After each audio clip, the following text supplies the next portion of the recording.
But the convention, ESPO convention, provides for that if the affected country so requires, there should be post-project analysis conducted in the country of origin.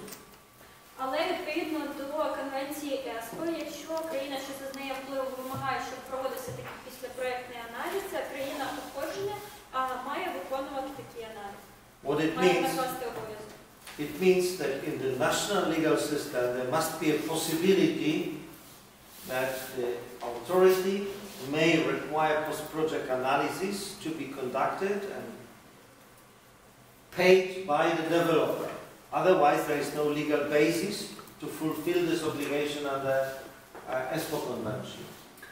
Тобто мається на увазі, що у національному законодавстві має бути закладена така можливість, що уповноважений орган може зобов'язувати суб'єкта господарювання платити та проводити післяпроектний аналіз. Але це має бути закладено у законодавстві, тому що якщо воно не закладено, то відповідно ця країна не може виконати своє зобов'язання за конвенцією ЕСПО. So there are some ideas what is in the ESPO Convention, what is the role of post-project analysis, and that is, first of all, post-project analysis is required when the EIA report suggests that for certain issues there is no sufficient data or no sufficient methodology to examine it. І яка ж роль післяпроектного аналізу?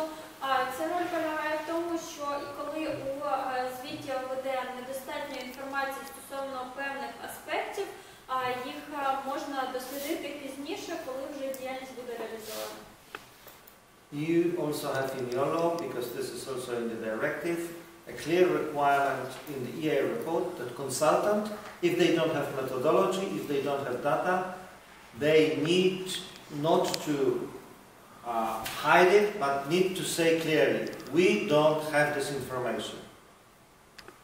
І у вас в законодавстві і директивою передбачається, що якщо консультанти, розробники документації не мають якоїсь інформації або бракує якоїсь методології, вони повинні чітко це зазначити, що на даний момент цієї інформації немає, недоступної.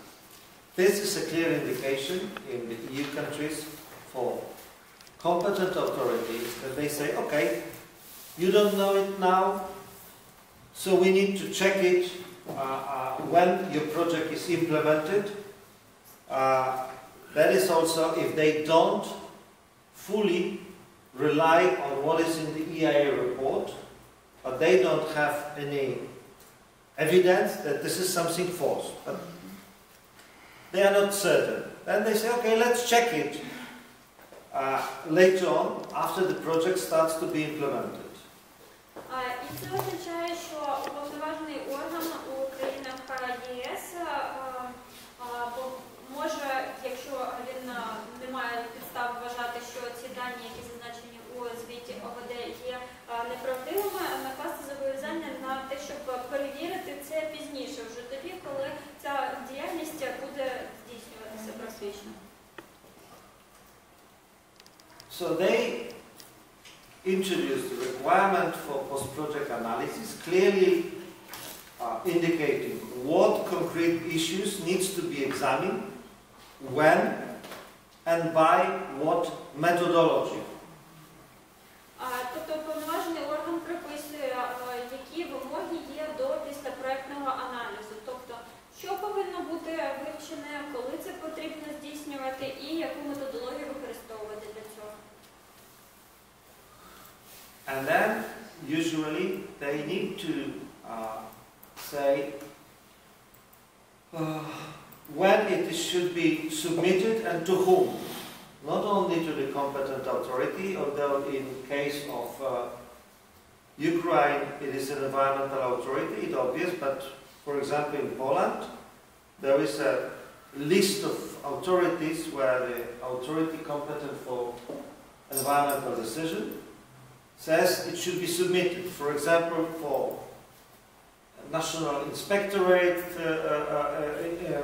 Environmental Inspectorate, which is responsible for inspection, or for environmental directorate, which is responsible for nature conservation, to different organs, so that they can use it to take remedial action if there is a danger to the environment.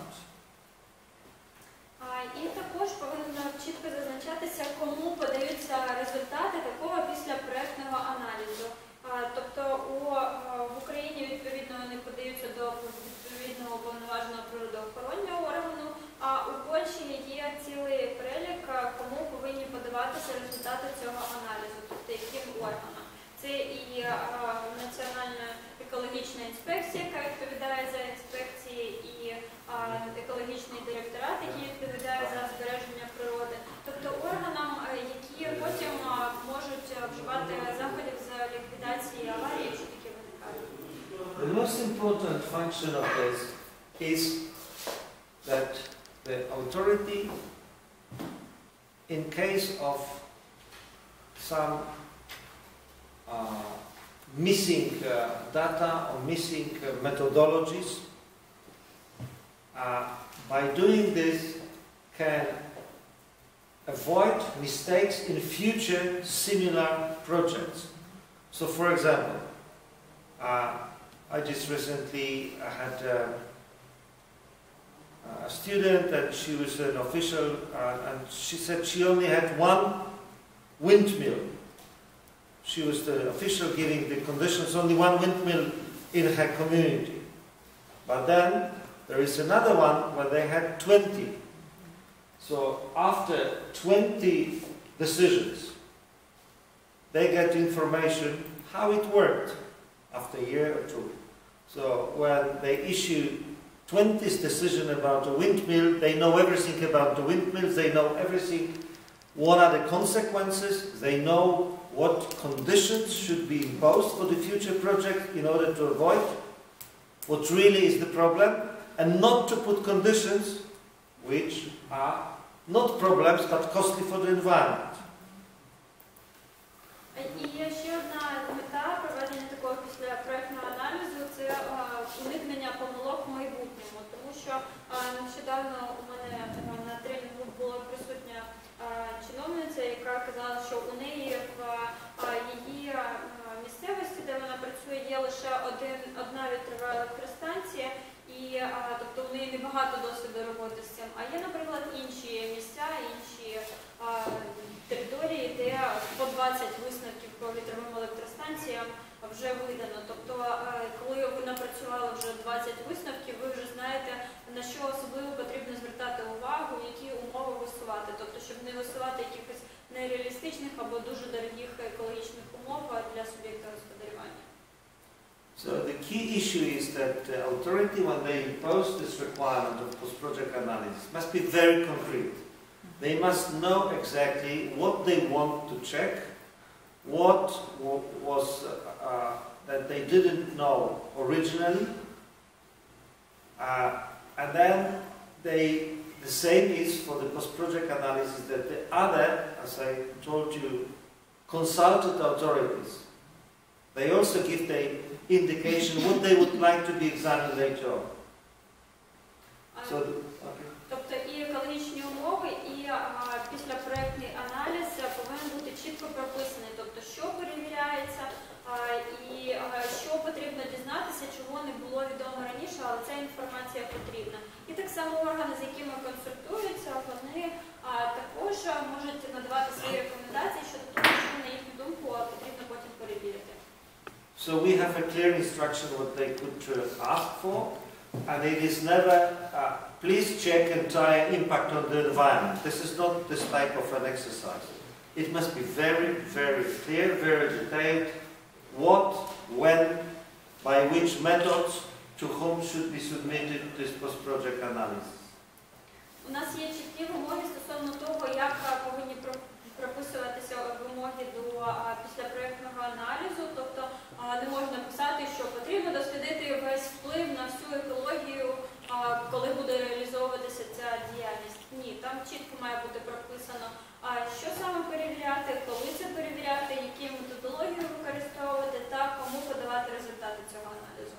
And finally, if there is a post-project analysis requested by another country, quite often both countries agree on conducting this post-project analysis with the participation of experts from both sides, so that the results are credible, reliable, and that could be quite significant monitoring and post-project analysis activities if there is a big and controversial project. І якщо йдеться про процедуру транскордонного впливу, то при встановленні вимог для післяпроектного аналізу враховуються думки експертів від обох країн, тобто щоб обидві сторони могли висловитися та щоб результати їхньої думки були надійними і достовірними.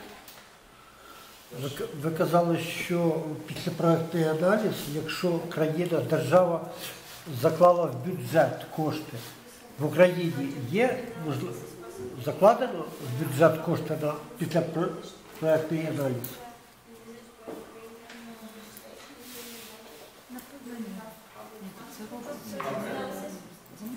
I don't know what it's in the village in Ukraine.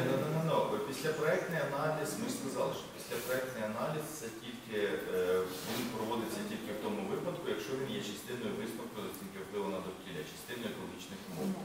І далі написано конкретно наступне, що орган влади, який видає висновок, визначає порядок, строки та звітність по цьому післяпроектному аналізу. Але це не говорить про те, що цей післяпроектний аналіз здійснюється за державний кошт. Тобто в законі України не закладено, так? Тільки за приватний кошт. Дякую. Якщо ми говоримо про замовника державну компанію, про замовника, наприклад, управління капітального будівництва і так далі, то да, там за державний кошт. Але це звичайні, умовно кажучи, окремо ніде не відділялося, що навіть післяпроектний аналіз закладаються такі-то гроші. Цього немає. Шановні колеги, ми вам вдячні.